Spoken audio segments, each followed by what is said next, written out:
How are we doing this then? So we'll start with background, maybe. Okay. Do the background. Okay, right. Okay. So this is The Great Gatsby. We're going to look at the background. Wait, is this playing now? Yeah. All right. Okay. Sorry. Hi That's guys. how it works. Hi. We've got Mr. Martin here, who's just been doing our makeup. Yeah. Okay, so Great Gatsby. It was written in 1925 and gives a clear impression of the time period. You're correct. So what's happening in 1925? Booze. Booze. Lots of booze, but it's illegal because of the temperance movement.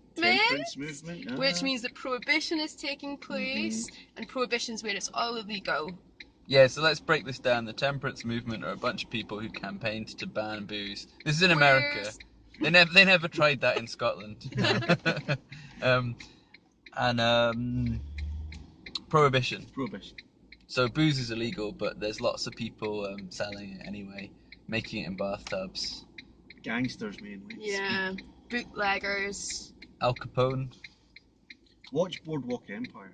Yeah, go watch. Go watch. Yeah, guys, that's good revision. Boardwalk Empire.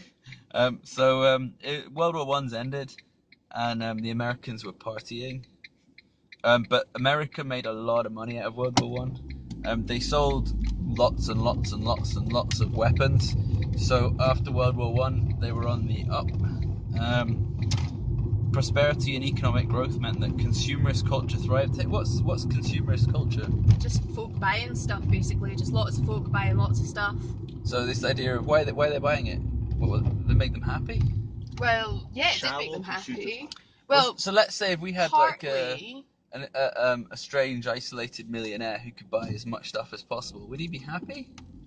No, but I would argue, this is from a feminist perspective, because at that time lots of labour-saving devices were introduced that meant that women could stay in work, like the jobs they had in World War One. It kind of did provide them happiness in a way, because although they still had to do the chores, they had to spend vastly less time actually doing the chores. So from a functional technology point of view, yes, it maybe did provide happiness, but then there were, extremes of excesses that people went to with consumerism. I've heard this. So the idea that the washing machine is a more revolutionary device than the internet, in that before someone in the house had to be doing the washing for 5 hours a night. Yeah, and if you've ever washed anything by hand, it takes forever.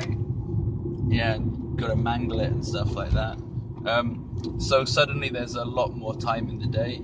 People can do things for entertainment a lot more, and they don't need servants. Yeah. Or they don't need to be servants if they were servants. So everything changes. We've got jazz music and flapper girls. Yeah. What's a flapper girl?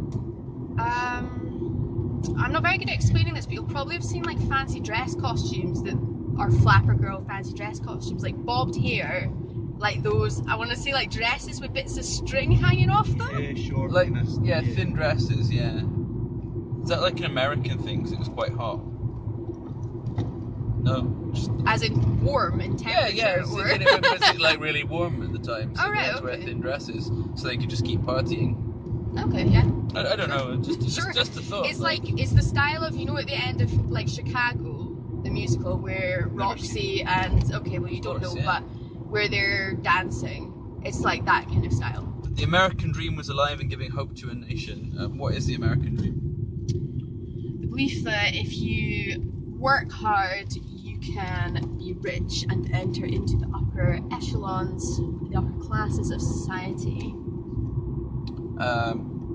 So basically, this idea of self-improvement, that anyone who is basically poor and struggling isn't working hard enough. Yeah. So it's a really sinister way for blame to be put on to basically anyone who isn't successful is lazy, and people at the bottom who are working really hard are aspirational and think if I work hard enough I'll become rich, rather than thinking isn't it kind of rubbish that I don't have any money and those people were born rich. Yeah.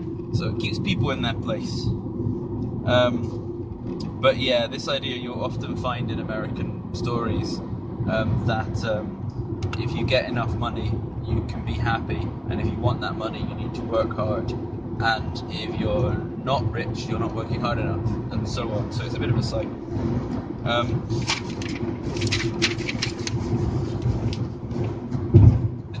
is that basically enough background? Anything else we should cover? So.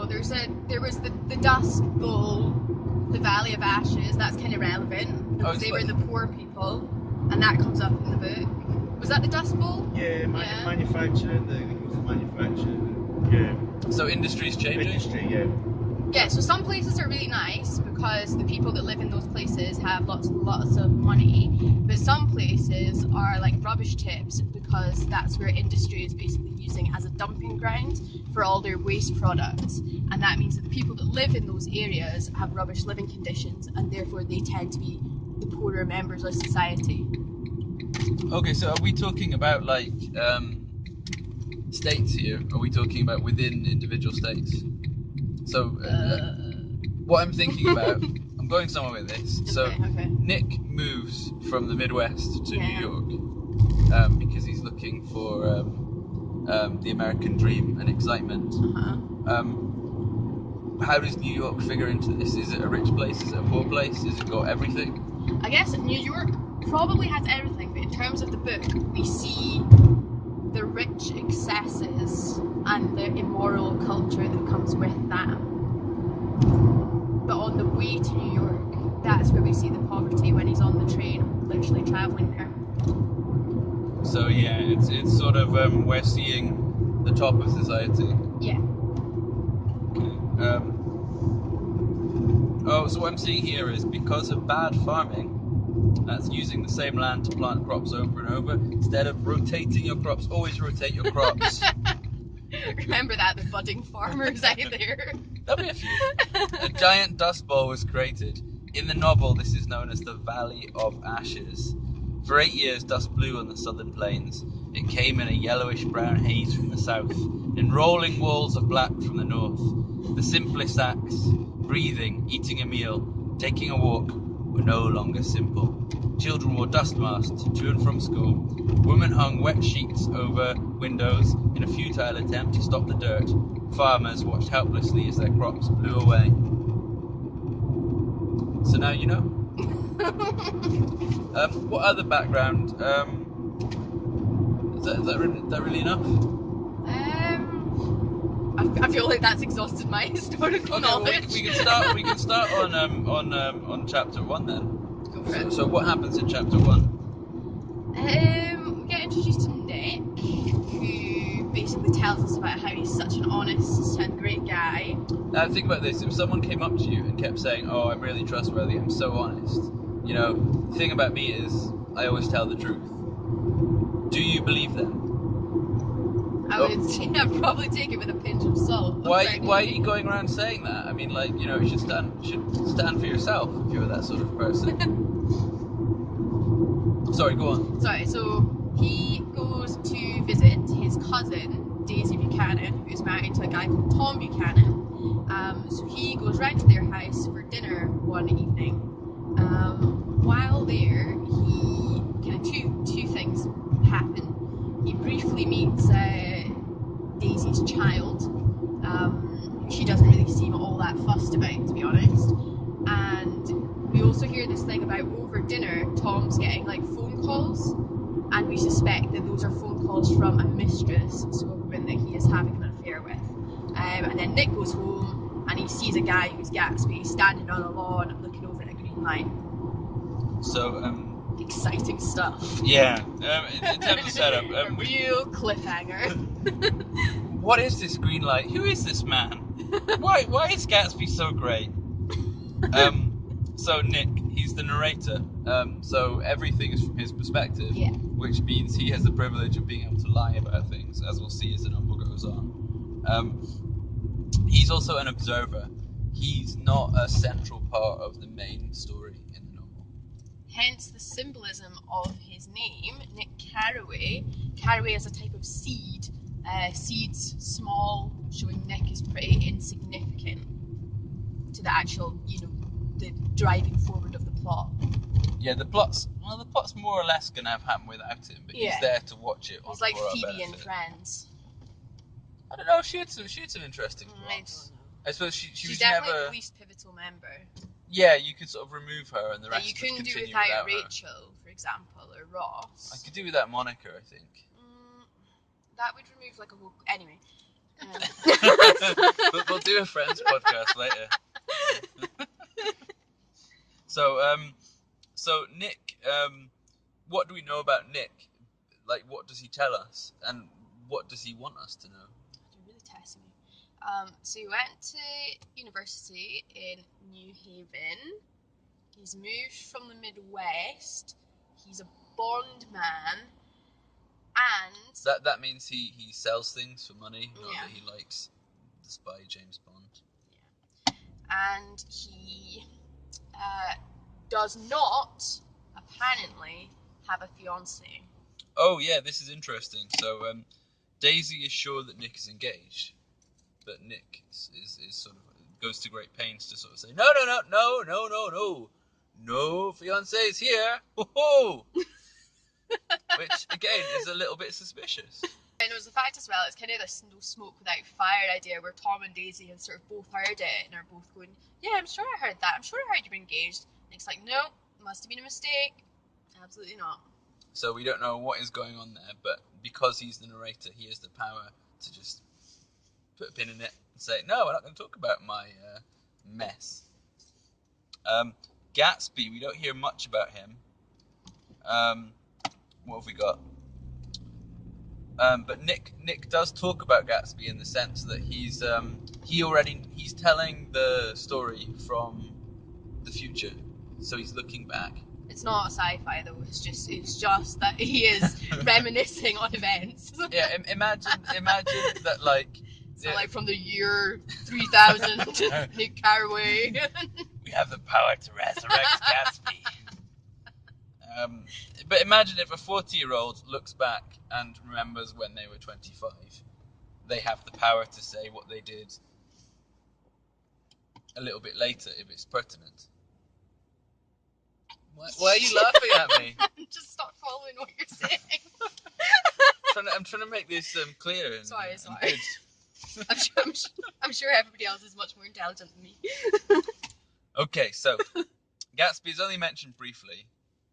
Only Gatsby was exempt from my reaction. Gatsby, who represented everything for which I have unaffected scorn. Yeah. What's going on there? So Nick says he usually doesn't like, excessively lavish rich people who like to show off their wealth. And that's what Gatsby is, because he usually represents that thing. But yeah, he sounds a bit new money. Don't like the sound of him. Kind of trashy and riff vulgar. Raff. Ugh. But Nick is saying that despite that, he still likes Gatsby. And there was something gorgeous about him. Some heightened sensitivity to the promises of life. It was an extraordinary gift for hope. So he's looking at this guy thinking, wow, what a dreamer, what an optimist. There's truly someone to admire.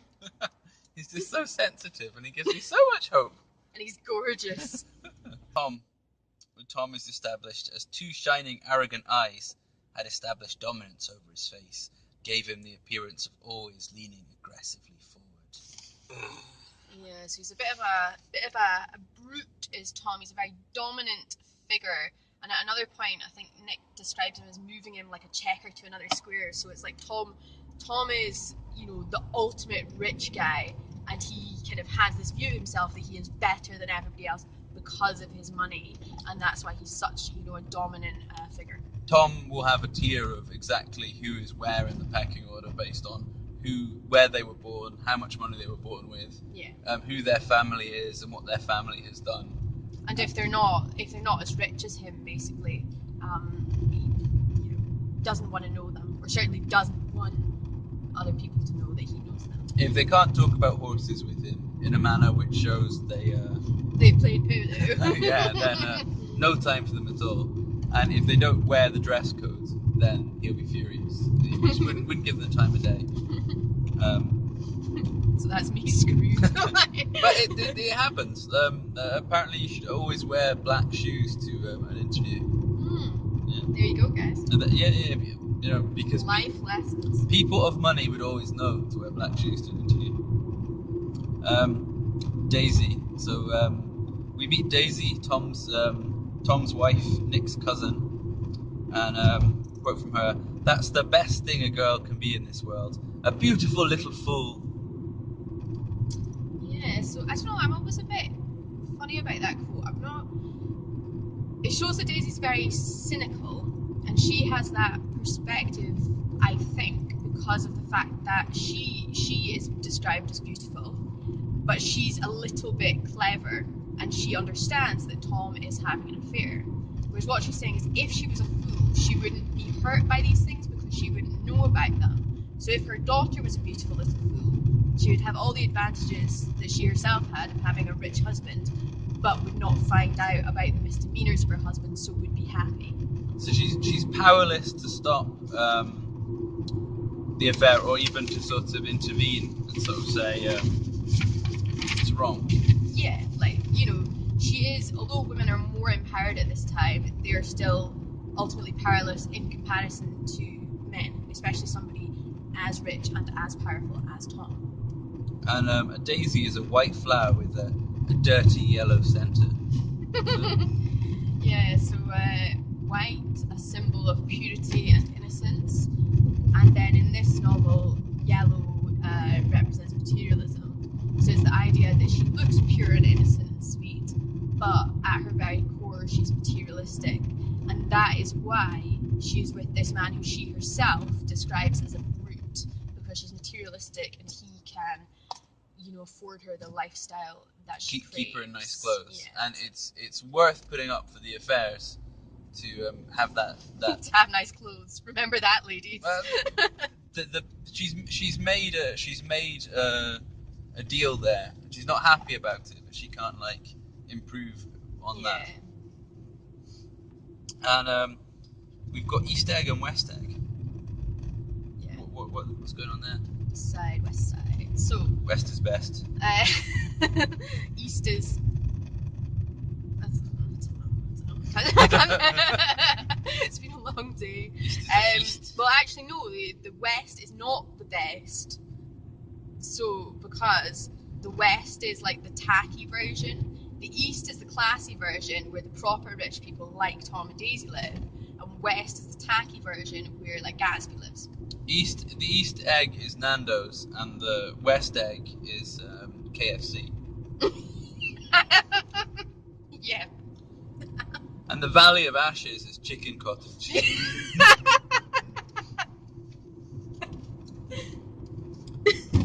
So Gatsby lives in West Egg. Yeah. So that means he's tacky. Yeah, because it's this idea that he's from new money, so he's one of the people who's pursued the American dream. So he's not maybe come from much money, but he wants to break into the upper classes. But because the upper classes are already established and already live in East Egg, they're like, no, you can't live in our town. So Gatsby has to set up shop in the slightly tackier. Can't buy class. Buy class. That's it. You can't. So yeah, social class is a pretty prominent theme here. We've got that both the East and West Eggers are rich, but the East Eggers look down on the West Eggers because they have made their own money. Yeah. So this right off the bat, it shows the sort of the flaws in the American dream here. That even if you were somehow to work your way up to being rich, you still can't get into the real elite club. Yeah. Of these people who. It's like if I won the lottery tomorrow, I wouldn't suddenly start hanging around with people who played polo because I'm not that kind of posh. I would just have money, but I wouldn't actually be upper class. I would just be lucky. Yeah, these people who have had a long time to work out secret codes to indicate if people were rich first, because that's very important. Yeah. Oh, we've got the symbolism of the eyes. Have we seen the eyes yet? No, that's. Have I moved on too far? You've moved on too far. That's chapter 2. Okay, so I'll stop there.